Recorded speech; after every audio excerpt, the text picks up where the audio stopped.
السلام علیکم دوستوں، کیسے؟ امید کرتا ہوں کہ آپ سب خیر خیریات سے ہوں گے۔ دوستوں اس ویڈیو کے اندر آپ دوستوں کو بتانے والا ہوں پاکستان بمقابلہ ویسٹ انڈیز 3 ٹی20 اور 3 ون ڈے میچز کھیلے جانے ہیں۔ دوستوں 3 ٹی20 میچز 13 دسمبر سے یہ سیریز شروع ہونے جا رہی ہے۔ کراچی نیشنل اسٹیڈیم میں یہ سیریز کھیلی جائے گی۔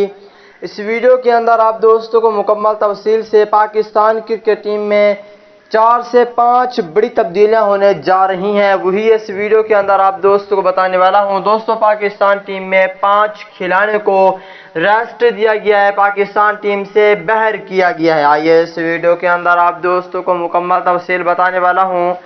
دوستوں پاکستان کرکٹ ٹیم کے سچے اور پکے فینز ہیں تو اس ویڈیو کو لائک کریں، چینل کو سبسکرائب کریں، بیل آئیکن دبا کر آل کر دینا ہے۔ تو دوستوں بڑھتا ہوں ویڈیو کی جانب اور آپ دوستوں کو بتاتا ہوں اس حوالے سے مکمل تفصیل۔ دوستوں پاکستان کرکٹ ٹیم میں 5 بڑی تبدیلیاں کر لی گئی ہیں پاکستان بمقابلہ ویسٹ انڈیز 3 ٹی20 میچز کے لیے۔ دوستوں پہلے نمبر پہ بات آتی ہے حسن علی کی کہ حسن علی کو ریسٹ دیا گیا ہے کیونکہ ٹی20 ورلڈ کپ 2021 میں حسن علی نے ویسے بہت ہی اچھی پرفارمنس دکھائی تھی، لیکن آخری میچ میں بہت دکھ دیا تھا۔ پھر بھی اس نے بہت کوشش کی تھی کہ یہ میچ ہم جیت جائیں، آخر ہو جاتا ہے، کرکٹ ہے، اس میں ہار جیت جو ہوتی ہے، لیکن بات یہ ہے کہ حسن علی کو ریسٹ دیا گیا ہے، ویسٹ انڈیز کے خلاف یہ نہیں کھیلیں گے۔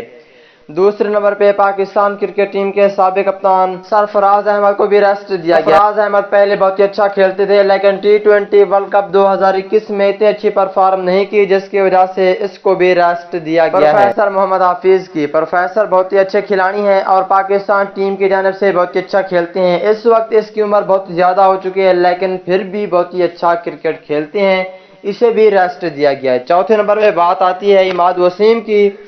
ویسٹ انڈیز کے خلاف اماد وسیم کو بھی ریسٹ دیا گیا ہے اور ساتھ میں شعیب ملک کو بھی ریسٹ دیا گیا ہے۔ ان 5 کھلاڑیوں کو ریسٹ دیا گیا ہے ویسٹ انڈیز کے خلاف۔